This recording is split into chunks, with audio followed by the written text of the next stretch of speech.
Good evening. Welcome to Mount Zion Baptist Church Tuesday Bible Study with the passage Reverend J.C. Williams. We will begin by singing a song, Down Through the Years. Everybody can join in at home, okay? Down through the years, Lord's been good to me. Oh, down through the years, the Lord's been good to me. Oh, down through the years, the Lord been good to me. He's been good to me. I'm going to praise. Oh, I'm going to praise His name.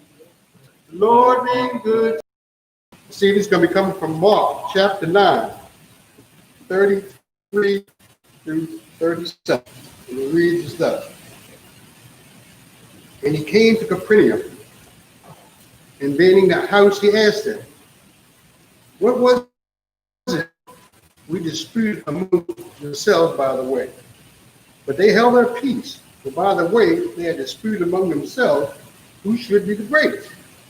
And he sat down and called the 12, said unto them, if any man desire to be the first, the same shall be the last of all, and serve him. When he had received not me, but him that sent me.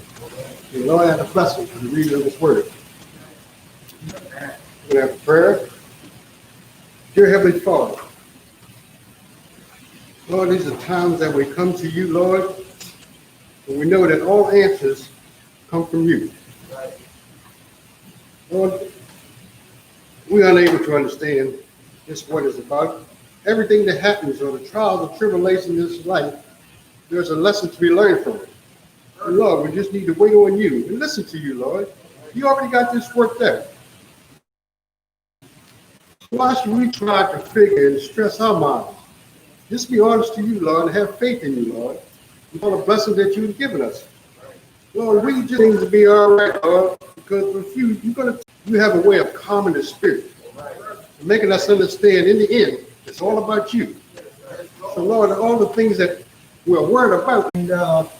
And in Mark chapter started, we pray that you would bless this time as we come together to glean, to learn, to apply your word to our lives, that we may do what's pleasing in your sight. We ask this prayer in the name of your Son, Jesus Christ. We pray for those that are listening, watching our lesson for tonight. And there's a few things that we want to go over. We went over in last week on page 79. We were talking about the second of Jesus' death, the intensive training of the death of Jesus Christ. And when we went over it, there's a couple of things that we went over. And number one, just real quickly, we talked about a man's eternal destiny depended on him grasping, understanding the death, the burial, and the resurrection of Jesus. Now, I went over this with you because if you don't get the significance of the death, the burial, and resurrection of Jesus Christ, you're not going to be able to grasp and understand He had to die in order for us to be saved. But we also will fail to realize that He's coming back. And He's coming back for each one of us to take us back to Him.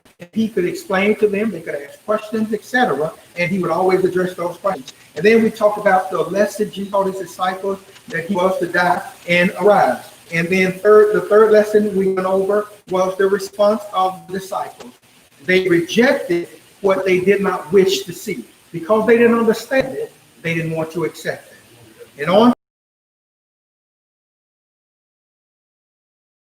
if you tune in with us last week, you already have a few answers, but those who are new, I want to just go over it once again because it's a great starting point for us to start. Letter U is the disciples on your page 80, the disciples' terrible ignorance of messiahship. It's a problem of ambition. The introduction, the disciples on more than one occasion argued over who should hold the highest position in the kingdom. Their desire was for recognition and honor in an earthly kingdom, and Jesus had to eradicate their thinking. Men today have the same desire, and there are 5 things that are in your blank. Number 1 is men are desiring. Number 1 is position. I want to be in position. Secondly, desire, but when their heart are lusting and consuming, they become prideful, covetous, worldly, ambitious, envious, and hurtful, even to the point of destroying and killing in order to fulfill their lust. Amen. And I have an asterisk here on James chapter 4, verses 1 through 3. I want to read that again. I'll finish up this sentence while it's being pulled up. And it says, what Christ sets out to do is to change lives and eradicate man's concept of greatness. People think greatness is being popular, being out front. That is not greatness. This is what James says. James says, where do wars and fights come from among you? Where do they come? They come from among people. Do they not come from your desires for pleasure that war in your members? You lust and do not have. You murder and covet and cannot obtain. You fight and war, yet you do not have because you do not ask. You ask and do not receive because you ask amiss, that you may spend it on your own pleasure. In other words, we went over this last week briefly.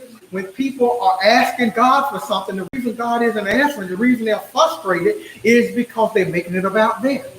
And God can't bless a person who have these lusts, these unresolved issues and desires, and then it creates friction. They begin to fight. So what Jesus turned in, his headquarters to be with his disciples. Capernaum is his headquarters. So he's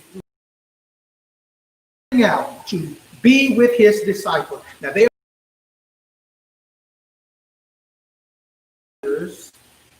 the disciples disputing. It means to argue, to bicker, and reason among themselves. That's what they was doing. And Deacon Skunyon read it for us tonight. As they was walking, the disciples were having this conversation, and Jesus hears them as they are talking, and they are disputing, they are arguing, and they are reasoning amongst themselves. Let us see how disappointing Jesus must have felt on his way to the cross. You remember last week, the cross is right before him. He's getting ready to go to Calvary, and here his armor bearers, his disciples, his apostles, his men, they are arguing on who's going to be the greatest. Letter D. What was the nature of their disputing? What was the nature of their disputing? Here it is. Who will be the greatest? Listen, he said, I'm getting ready to die. I'm getting ready to pay for the sin of the world. And they're saying, who's going to be the greatest? He hears them. Listen to letter E. The only thing Jesus, listen to letter F that he knew. Now, y'all know how it is when people are talking. You listen, right?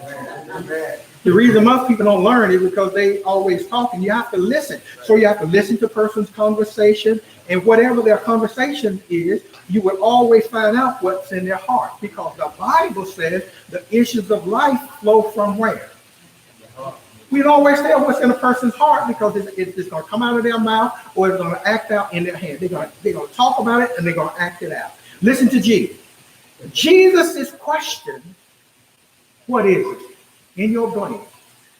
What is it you are disputing on the way?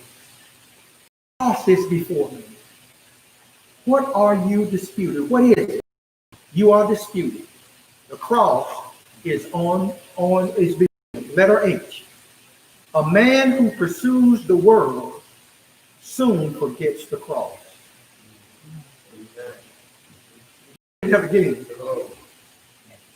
H, a person who pursues the world soon forgets the cross. Letter I, what is ambition? Letter I is, what is ambition?